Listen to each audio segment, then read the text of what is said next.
What's going on, everyone? Welcome to the official press conference reaction. Unlike other fan channels, we react live as the boss answers his questions today. And I've already seen a couple of comments on Aaron Wan-Bissaka, so we'll dive into them very, very shortly. But make sure you leave a like on the video for us, get your comments in, and let us know what questions you want to be, what questions you want to be asked, and what questions you would ask yourself.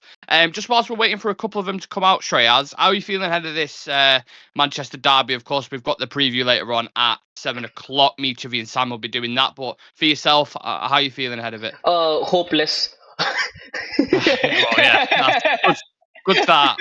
Good start. Yeah, I mean, this is the first time where, like the previous seasons, we used to go in a Manchester derby and we used to expect that, maybe these players will turn up. You never know something, we might just pull something out. But this time, I think with the way we started this season, all the fans are pretty realistic as to what might be offered. And considering how we scraped off wins against the likes of a Sheffield United and Copenhagen, I genuinely doubt a lot of United fans would be going into this fixture with confidence against a City side who I would say might not be playing their best version of football, but is still playing at a level which is far considerably higher than United's right now. Oh yeah, for sure, yeah. The weird thing is, we're only 6 points behind, and I don't know how. I don't know how, because if we win this game on Sunday, we go 3 points behind them, which is like just absolute madness to me. It just shows. I think it just shows that even though we made some very horrible decisions in games, it is still rectifiable. Like it is, right now the mistakes that we have done, it has not come to a point where the damage has been done and nothing can be done to actually rectify it. It's still early days.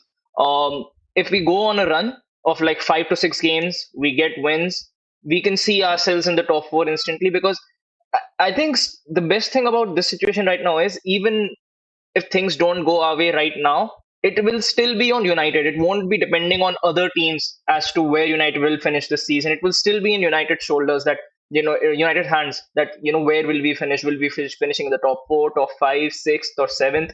It is still anyone's game.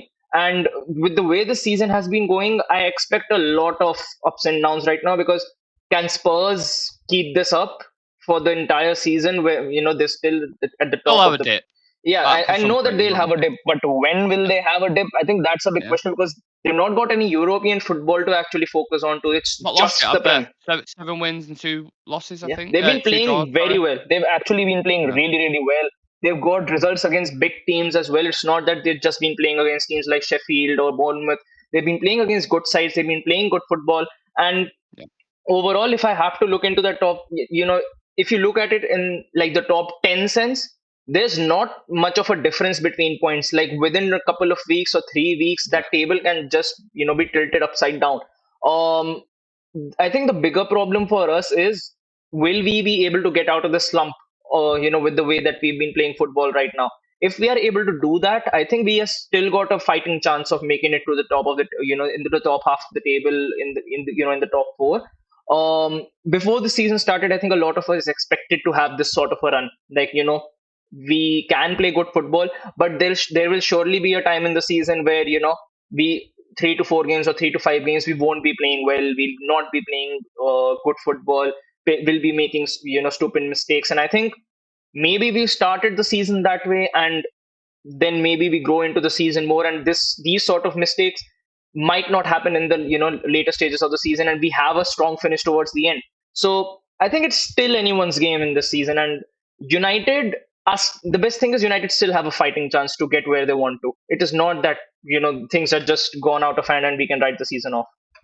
Well, the flip side of that coin is, if we don't get a win, we go 9 points behind him, and then we start dropping down the table, which, given the form at the moment, even though we've won our last 3, I think that papers the cracks in reality when you actually watch the performances. Now, we've got some stuff coming out about Aaron Wan-Bissaka and Casemiro. We had news early on today about Wan-Bissaka being back in training, which was a surprise for a lot of people, because we still expect it to be a couple of weeks. But he is back in training, and Ten Hag has been speaking about that. I said Aaron Wan-Bissaka was back in training today. Casemiro is a race against the clock, not 100%. So do you think that's a smokescreen? Do you think that's legit? Would this sounds like a weird question, because he was our best player last season, but would he get automatically straight back into the side, Casemiro? I think he will. I think he will. I think if we want to get to the best level, this season, Casemiro needs to be in this team. I I don't think that this midfield can function as well without Casemiro. Like without Casemiro, I'm not seeing this midfield actually performing better. If anything, I think it's looked much more vulnerable when we are against the runners, especially, maybe if you have Casemiro in those sort of games, at least I won't say like 10 out of 10 situations he'll be, able to rectify the damages that have been done, but Yeah. at least out of five or six of them, I expect him to be in the right place at the right time. And I know that even a Casemiro who's not like playing at the best of his ability, he can still contribute more than players like McTominay being put into that midfield, or having to just function with a lone lying CDM in Amrabat. I think there's still a lot more scope to his game, and for me, he will come into this team when he is fit. And maybe it is a smoke screen because last season we saw, Rashford picked up a knock. Ten Hag said that he's not that fit, won't be starting the final for the Carabao Cup, and then he did start and managed to get a goal. So I think it comes down to the fact as to how this midfield is structured. Will Ten Hag still be working with McTominay as that secondary striker behind Hoyland? Is he still going to be going in with that? No, because don't start personally, I wouldn't.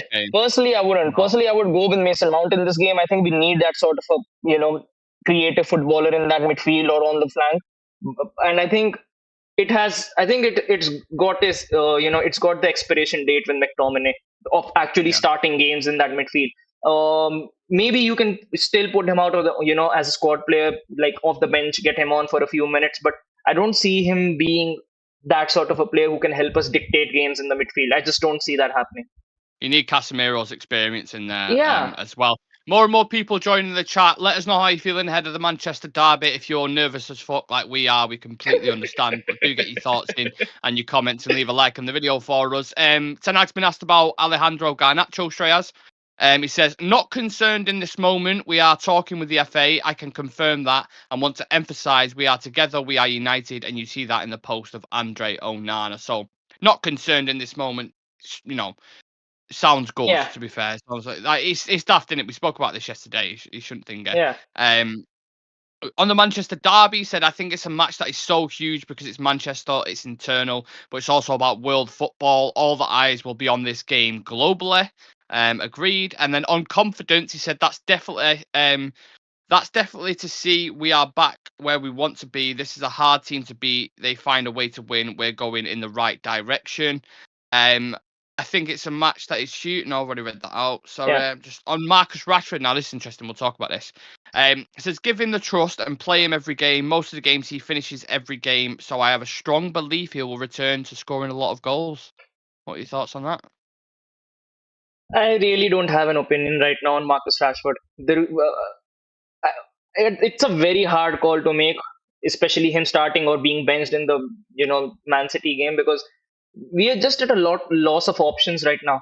If Ten Hag wants to feature, because you not got Casemiro, so I think Amrabat will be there. I think Mount and Bruno will be put into that midfield. Personally, I think it will be Amrabat, Mount, Bruno, and if he does go with that sort of a setup, I think Rashford will start. And because we've seen enough, of occasions where we expected Rashford to be benched, but he didn't get benched.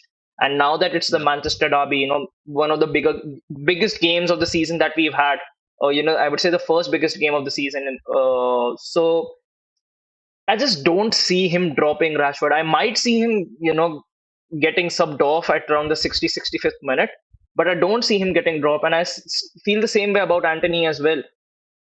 Of the both of them, I would bench Rashford and I would play Antony based on current performance, because I think Antony is derby, and you're like exactly. It's hard. It's hard. It's a very hard. I think it's a very hard call to make. And if Ten Hag is to work with the sort of ideology that he has worked with, I think he would start Garnacho in this game, personally.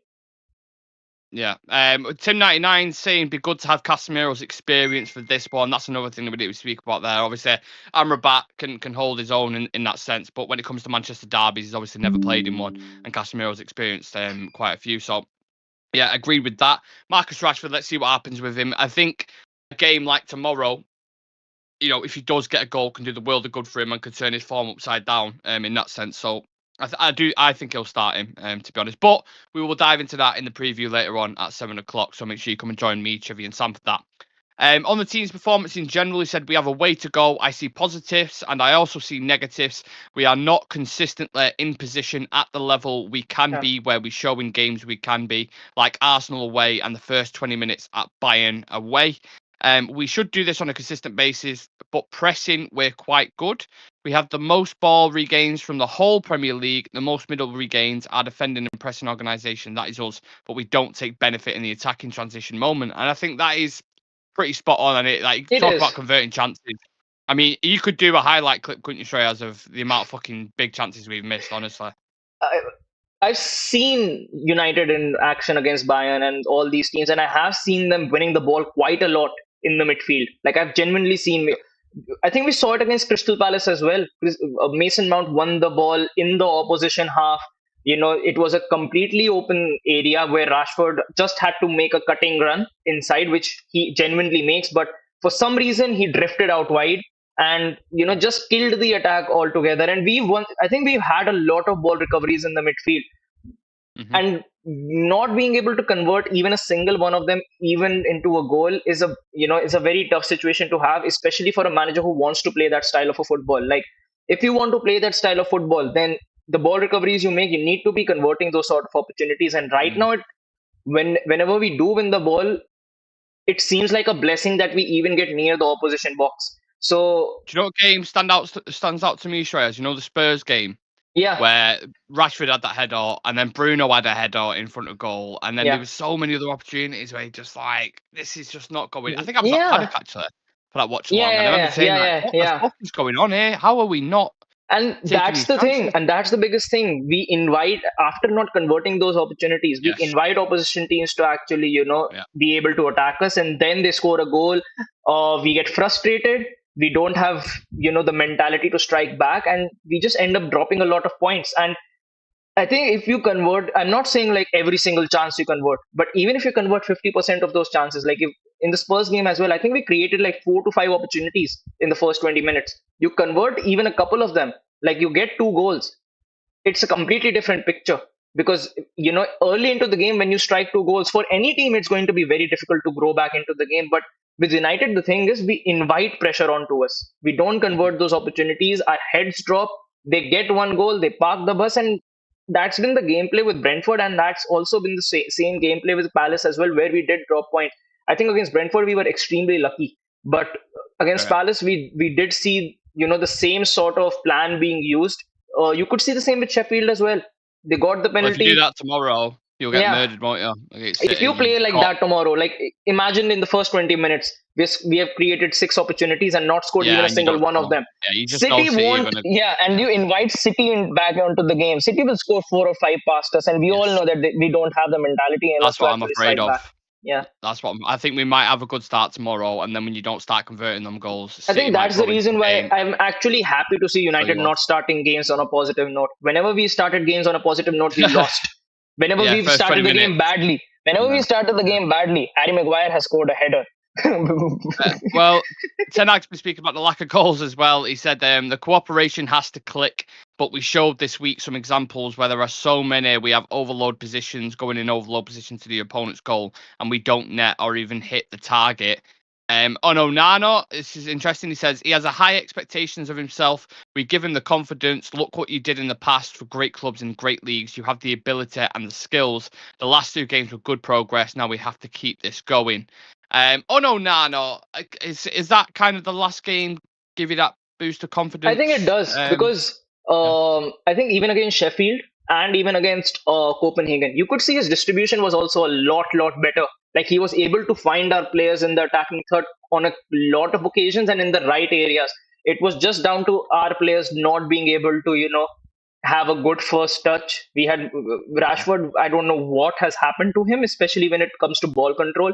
But it's his ability on the ball, it just seems to be lost at the moment. I think that penalty save would have given him a lot of confidence. Maybe against City, he has earlier had a very good game as well. He kept a lot of their attackers at bay during the Champions League final. I hope he brings that tomorrow. because if I do believe that if this defense is still able to hold on its own, like if this midfield and defense is able to stay compact, I think it will be a hard game for City as well. But if a sort of mistake happens, then we know how this game is going to be going, in what direction it will be going.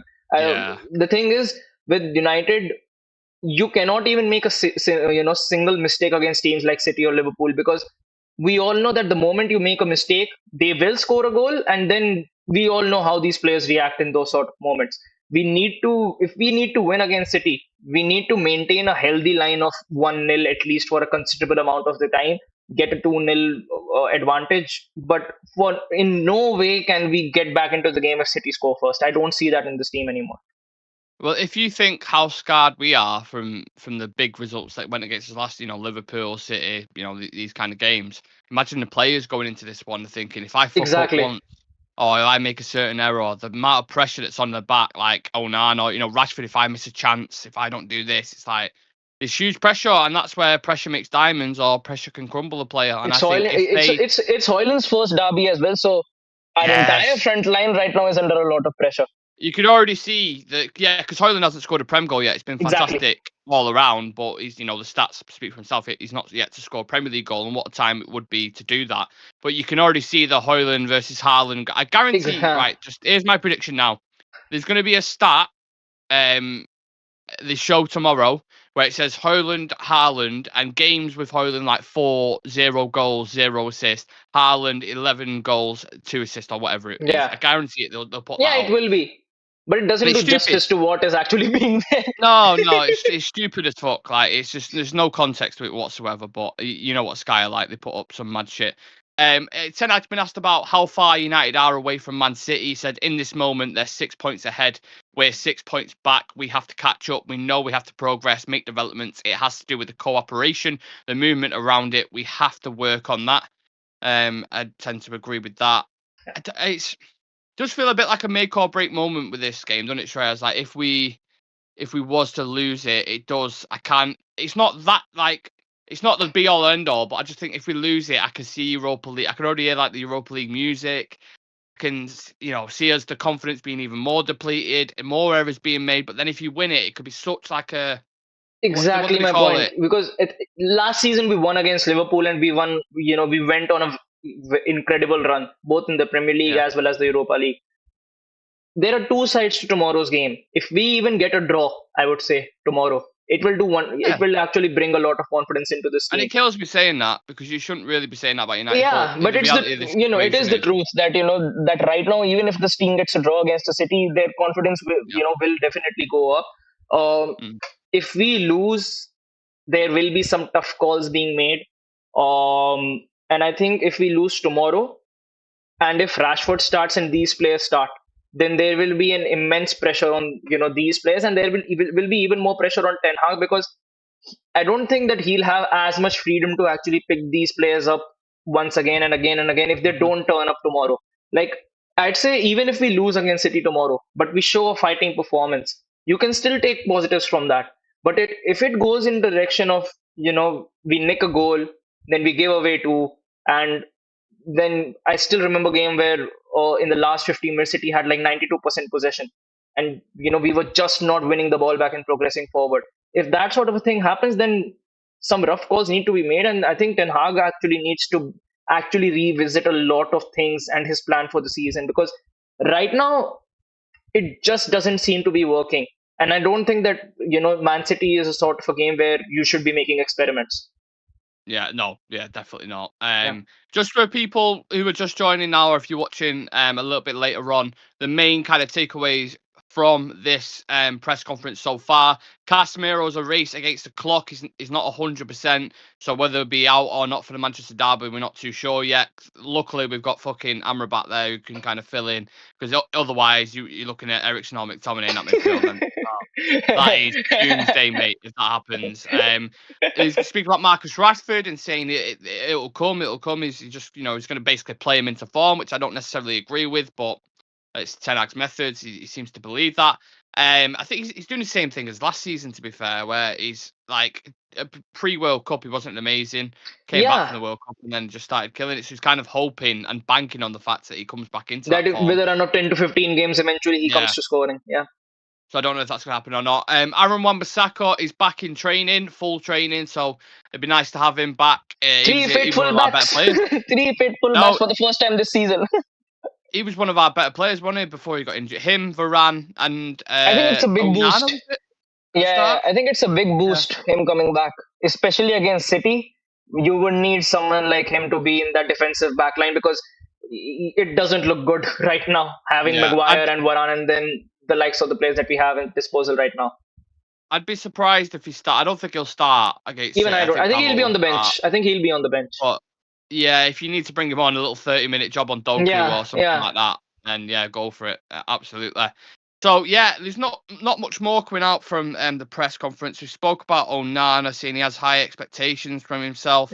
Ten Hag spoke about the lack of goals and our pressing, saying we're doing a lot of things right, but it's just converting the chances. And I think that's the main takeaway from this today. When we go into that game, please, if you get one opportunity, a goal. It's like Eminem says in it in that Lose Yourself song. One opportunity, sees everything you ever wanted in one moment. Would you capture it or would you let it slip? I'm not going to do the full song, but that's where we're at at the moment. Shreyas, of course, you're not on the preview later on. It's me, Chevy, and Sam. What is your score prediction for the game? And what do you think will be who do you think will be the key players in the game? Let's just say, better question. Onana. Whoever the back line is. Onana's key in which way? Like significant error, or do you think he'll have a good performance? I think he'll have a good performance, but I still think that even though he'll have a good performance, we'll lose 2-0. Okay, interesting. 2-0. You don't see a scoring at all. I don't see a scoring.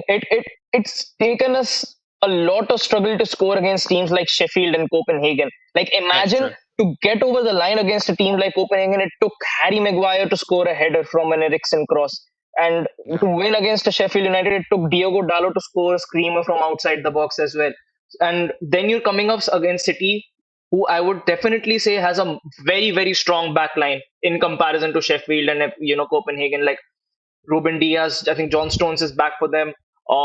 They've got Guardiola as well, who I think is an immense talent and a very good player to have in that back line. So it's not going to be easy to break them down. And if at the same time, Shreyas, I think they're without a few players. I think Akanji's missing. Akanji's missing. I think Foden may have picked up an injury. De Bruyne is not available, of course, because he's been out, and it's at Old Trafford. So there's a couple of things playing in. I'm trying to find any. But then, on the flip side of things, when you do see the injuries and you will say, maybe we can get at them. And then you still see the squad that they have at their disposal. Erling Haaland, Bernardo Silva, Rodri. They've still got Ruben Diaz. They've still got John Stones. So they've still got a lot of world-class players in that team. They've still got Julian Alvarez to actually fit in De Bruyne as well. He's been in flying form as well. Alvarez has been top level for them. So, he's the one who I think tomorrow who could be the difference. You need to shut him down. You cannot give him the freedom to. If we give him the freedom to exploit the sort of space between the midfield line and the defense line, there is no way we get back into that game. Yeah, it's fascinating. I can't wait for it, and I'm also extremely nervous. My blood pressure on Sunday is just going to be a different level, especially if we get absolutely smashed. But all to be discussed. I keep mentioning it, but me, Sam Chivy, will be live later, 7:00. Friday night preview for the Manchester derby. Do not miss it. Come and bring a beer and let us know your opinions and get in the comment section as well. If you haven't done already, please do leave a like on the video. This has been Erik Ten Hag's press conference. Big thank you to Shreyas for coming on. Make sure you drop us a follow on socials as well. All the handles are at the bottom of the graphic. And turn on that notification bell so you don't miss a thing when we go live. Take care, everyone. Peace.